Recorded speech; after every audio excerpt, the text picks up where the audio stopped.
अवधूत चिंतन श्री गुरुदेव दत्त. तर आम्ही 5 तारखेला सकाळी सोलापूरला उतरलो आणि तिथे आम्ही आमची सर्व सोय केलेली होती. दुसऱ्या माळ्यावरती स्नान वगैरे सर्व तयारी करण्याची सोय होती आणि खालती दुसऱ्या पहिल्या मजल्यावरती उपवासाचा फराळ वगैरे त्याची तयारी केलेली होती. तर आम्ही सर्वजण तयारी करून खालती दुसऱ्या मजल्यावरती आलो. तर तिथे आम्ही साबुदाणा खिचडी, दही वगैरे वेफर्स असा फराळ केला उपवासासाठी. कारण त्या दिवशी पहिला पाळीव सोमवार होता, श्रावण सोमवार होता. तर त्यानंतर आम्ही स्वामी समर्थ महाराजांच्या दर्शनासाठी मठाकडे निघालो. नंतर आम्ही जे स्वामी समर्थांनी जी विहीर तयार केली होती तर तिथे आलो, विहिरीचं दर्शन घेतलं.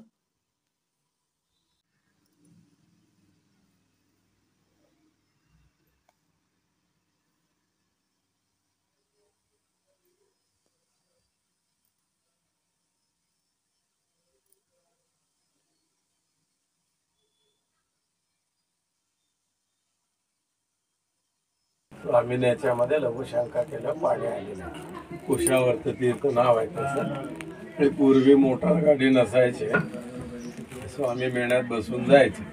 मेण्यातले पादुका आहेत त्यांचे. आणि लंडनची एक कोड्या कंपनी आली होती. स्वामींना न विचारता फोटो काढले. उघडून बघितले, भोसलेंच्या वाड्यातला हे वडाच्या झाडाखाली सोलापूरला तीर्थ पडतो. ते आमच्या सोळप्पा महाराज बसलेत ना, ते आमचे पूर्वज आहेत, खापर पडतो. आता या वाड्याला 166 वर्ष झाले.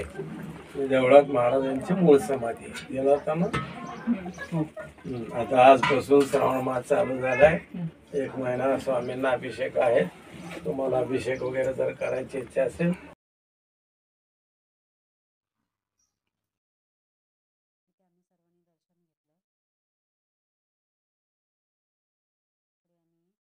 निर्गुण मठाजवळ आलो. दत्त महाराजांच्या निर्गुण मठाजवळ तिथे छान मूर्ती होती.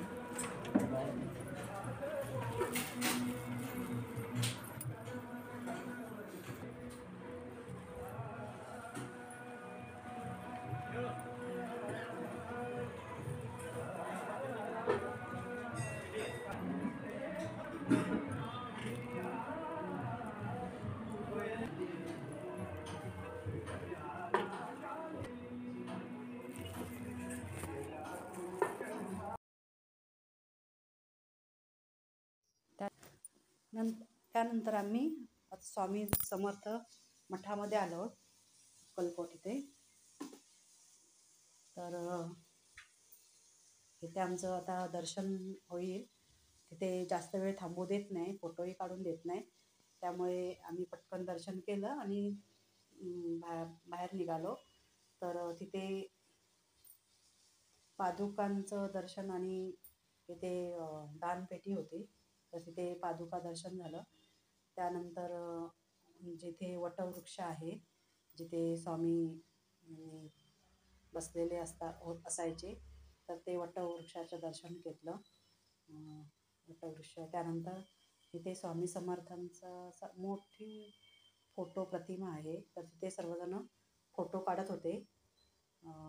तिथे ग्रंथ वगैरे पारायण करतात, तर लोक ऐकण्यासाठी बसलेले होते. तर इथे आमचं फोटो सेशन चालू होतं थोडं.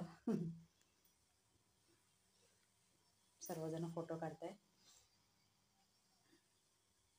स्वामी समर्थांचा फोटो खूप छान दिसत होता. त्यानंतर आम्ही तिथून निघालो, बाहेर आलो. कारण त्यानंतर आम्हाला श्री श्रीधर स्वामींचे जन्मस्थान लाड चिंचोळी येथे दर्शन करायचे होते. तर आम्ही कर्नाटकमध्ये यायला निघालो. तर हे दुसरं दत्तस्थान आमचं लाड चिंचोली होतं. पहिलं दत्तस्थान होतं स्वामी समर्थ मठ, दुसरं दत्तस्थान होतं लाड चिंचोली. तर तिथे आम्ही दर्शन केलं. त्यानंतर तिथून आम्ही कडंगची येथे आलो, जेथे सायनदेव दत्त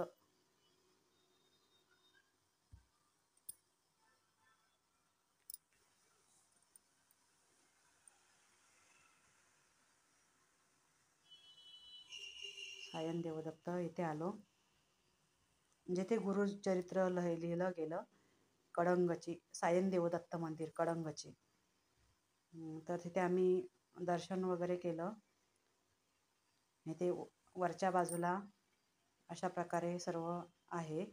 त्यानंतर खालच्या बाजूला खालती म्हणजे पायऱ्यांनी खालती गेलो आम्ही. तर तिथे अशा प्रकारे मूर्ती वगैरे होत्या.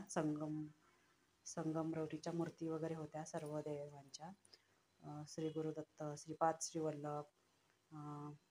वरती ही मूर्ती दत्तगुरूंची होती.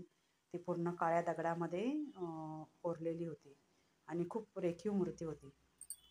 आणि हे खालच्या बाजूला म्हणजे खालतीच्या पायऱ्याने आम्ही खाली गेलो तर तिथे अशा प्रकारच्या मूर्त्या होत्या सर्व. श्रीपाद श्रीवल्लभांची मूर्ती होती. त्यानंतर आम्ही आलो गाणगापूरमध्ये. तिसरं नाही, चौथं दत्तस्थान गाणगापूर. तर गाणगापूरला आम्ही संध्याकाळी आलो. फ्रेश वगैरे होऊन मग आम्ही पालखीचं दर्शन मिळालं आम्हाला. मंदिरात गेलो तर तिथे पालखी वगैरे चालू होती.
पालखी दर्शन सोहळा झाल्यानंतर आम्ही तिथे